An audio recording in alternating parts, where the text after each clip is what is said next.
Assalamu alaikum wa rahmatullahi wa barakatuhu. This is Abdul Nasir Jangda from Qalam in Dallas, Texas.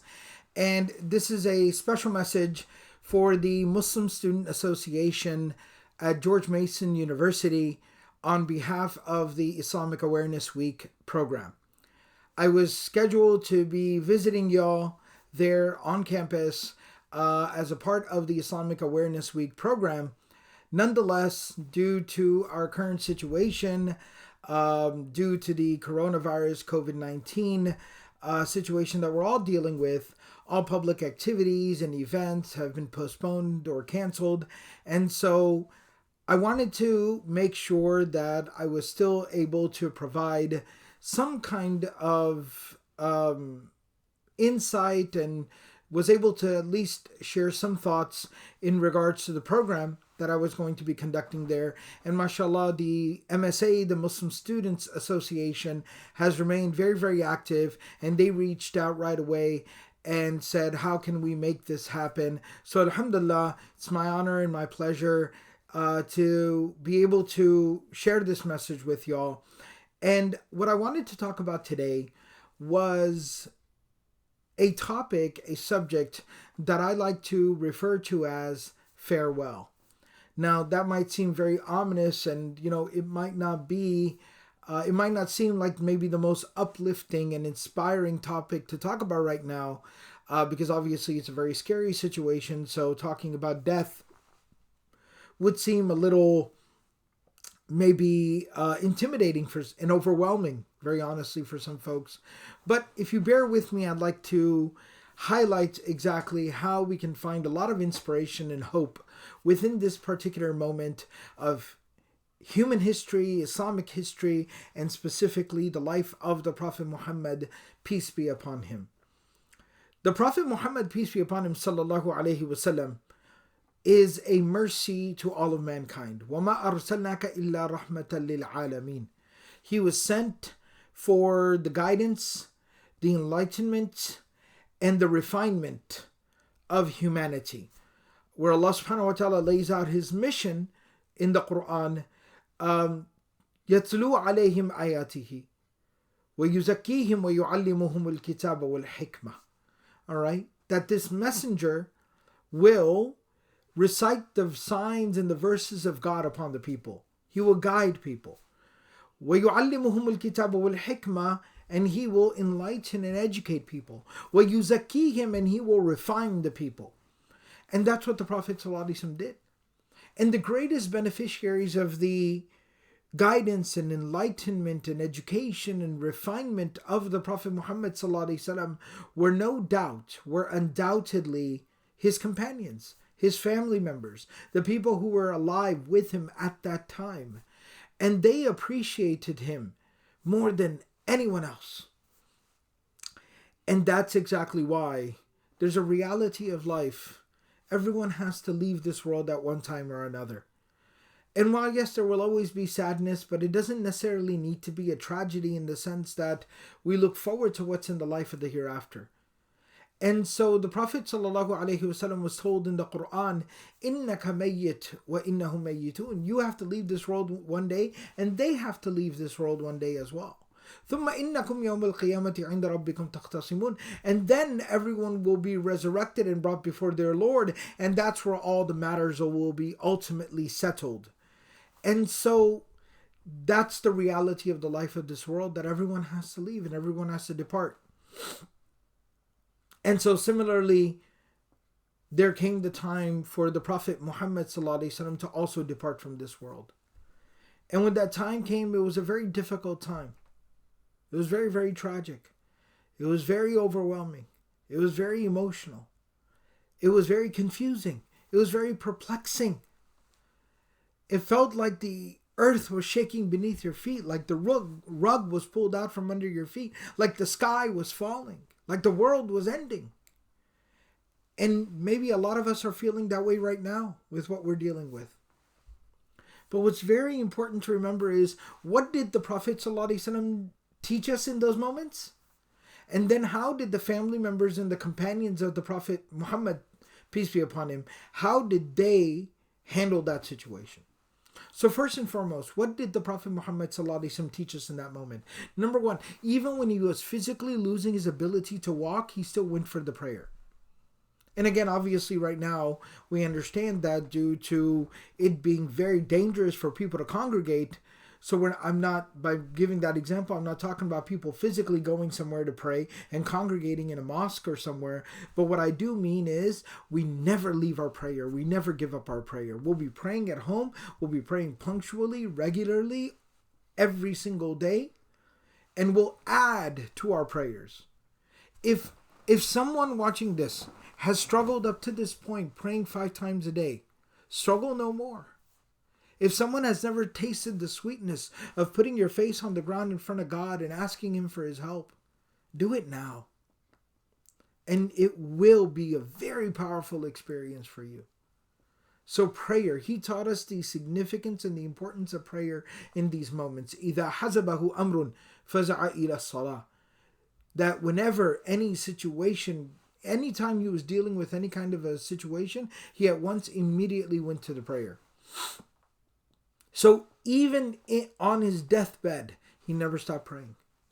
He couldn't walk, he would get help from people. He couldn't stand, he sat and prayed. He even asked his wife to help him make the wudu and sat and prayed. But he showed us the importance of prayer in these moments. Number 2 was that the Prophet Muhammad ﷺ talked to the people that he loved, the people that he had a relationship with. Zayd bin Haritha, who was like an adopted son to the Prophet ﷺ, he had passed, but his son, Usama ibn Zayd, was very beloved to the Prophet ﷺ. He was kind of like a grandchild to the Prophet ﷺ. And he spoke to him and he met with him. And Usama says, when I came to visit him, and he couldn't even talk, he was lying there and he looked at me and he raised his hands up to the sky and he pointed at me and raised his hands up to the sky and he pointed at me. And I understood that he was praying for me in those moments. He sat with his family around him. He held the hand of his beloved daughter, his only surviving child, Fatima, while she cried and he cried. And he whispered into her ear that I am leaving. But don't worry, you will soon be coming to join me in the afterlife. And she passed away 6 months after the Prophet ﷺ did. So he connected with loved ones and family members in those moments. The Prophet ﷺ said, if I owe anyone anything, let me know. He settled his affairs, cleared his affairs. Very, very important to be done in these kinds of situations. And so these are some of the things that he taught us. The Prophet ﷺ, he taught us to remain connected to the mercy of God and never despair, even in the most difficult of moments. And what do we learn from the companions? When the Prophet ﷺ passed away, when he just talked about dying the day before he passed away, Abu Bakr radiallahu anhu started crying like how a child cries, uncontrollably crying, just at the thought of losing the Prophet Muhammad ﷺ. But when the Prophet ﷺ actually did pass away, and Abu Bakr radiallahu anhu got the news that he had passed away, he went to the home of Aisha, Abu Bakr's daughter, who was the wife of the Prophet ﷺ, and he knocked, and with permission he entered in, and he kneeled down next to the body of the Prophet ﷺ, uncovered his face, and said, Ya wa Rasulah, wa Nabiyya, wa Habiba, wa Khalila. O my messenger, O my prophet, O my beloved, O my friend. Tibta hayyan wa tibta maytan. You are beautiful in life and you are beautiful in death. And he kissed his forehead and he covered his face. He consoled his daughter, who was widowed. And he went out to the masjid. And he stood on the minbar. And he told Bilal, call the people for prayer. Because it was like spiritual muscle memory. They would come to the masjid as soon as they heard the adhan, no matter what was going on. And the people started to congregate. And Abu Bakr radiallahu ta'ala anhu said something very powerful at that moment. He said that, Man kana ya'budu Muhammadan, فَإِنَّهُ قَدْ مَاتَ. First of all, he recited a verse of the Quran. And Umar ibn al-Khattab says, I knew that verse of the Quran, but when he recited it that day, it's like I was understanding it for the first time. He recited the verse, وَمَا مُحَمَّدٌ إِلَّا رَسُولٌ. Muhammad was but a messenger. قَدْ خَلَتْ مِنْ قَبْلِهِ الرُّسُلُ. Many messengers before him passed. أَفَإِن مَّاتَ أَوْ قُتِلَ. If he dies or is killed, إِنْ قَلَبْتُمْ عَلَىٰ أَعْقَابِكُمْ. Will you turn back on your heels? وَمَنْ يَنْقَلِبْ عَلَىٰ عَقِبَيْهِ فَلَنْ يَضُرَّ اللَّهَ شَيْئًا. Anyone who turns back on their heels, they do not harm God in the least bit. وَسَيَجْزِي اللَّهُ الشَّاكِرِينَ. God will reward those who remain grateful and steadfast. And then he said, مَنْ كَانَ يَعْبُدُ مُحَمَّدًا فَإِنَّهُ قَدْ مَاتَ. Anyone who used to worship Muhammad, then know that he has passed. وَمَنْ كَانَ يَعْبُدُ اللَّهَ فَإِنَّهُ حَيٌّ لَا يَمُوتُ. And anyone who used to worship God, let them know that he is ever living and he will never die. He will never pass. So you still got a job to do. Ali bin Abi Talib radiallahu ta'ala anhu, the beloved companion and family member of the Prophet Muhammad sallallahu alaihi wasallam, he says that right at the end of the life of the Prophet sallallahu alaihi wasallam, the day before he passed, I knelt down. I heard kind of a sound. His chest was kind of groaned, like a groaning sound coming from his chest, a grinding sound. And I leaned down next to him to hear what he was saying, and I heard him whispering the words. It was hard for him to talk, saying, As-salah, as-salah, wa ma malakat aymanukum. Take care of your prayers, take care of your prayers, and be good to the people that you are responsible for. Be good with God and be good with your people, and you'll be all right at the end of the day. And so that is who the Prophet ﷺ was, the mercy to mankind. And that's a very profound lesson that we can take, that's his legacy. That's what was remembered. That's what was done and implemented by the people closest to him and most beloved to him. And as in general, there's a life lesson in this, but particularly right now, in the situation we're in, the dilemma that we're dealing with, we cannot forget what we stand for, what our principles are, and what the message of the Prophet Muhammad ﷺ was. Stick to your prayer.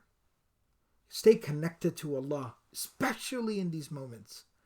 And be good to the people. Especially, we are spending a lot of time in constant close proximity to the people closest and nearest and dearest to us. And we have to be very, very good. This is an opportunity for us to be able to strengthen our relationships, refine and better our character. And I'd be remiss if I did not mention that there are many people who are isolated and alone. They might not have people around them. Check in on those people. Call them, talk to them, FaceTime, video call. Do whatever you can. But check on one another.